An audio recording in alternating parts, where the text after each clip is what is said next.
خلص، فبستأذن بس في دقيقتين 2. الأنيميا أو فقر الدم، معلقة من مسحوق الحلبة تصحن جيدا وهناخد منها معلقة وهتخلط مع 3 معالق من العسل الأسود، وهنتناولها بعد الغداء والعشاء بربع ساعة. تناولها بعد الغداء والعشاء بربع ساعة. الوصفة الثانية الزعتر والنعناع والبابونج.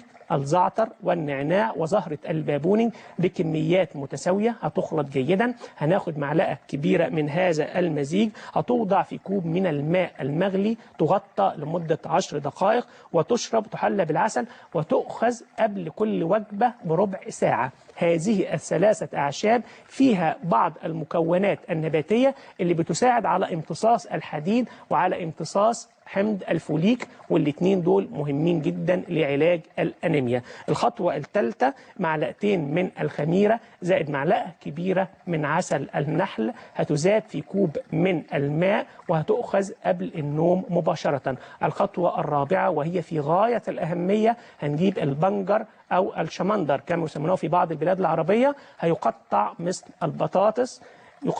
البطاطس، يغلى جيدا حتى ينضج. هناخد المية بتاعته يوضع مع الفراولة ويخلط جيدا، هيبقى عندي عصير فراولة بماء البنجر المغلي، وتحلى وتشرب 3 مرات يوميا. دي من الأشياء الطيبة جدا لعلاج الأنيميا.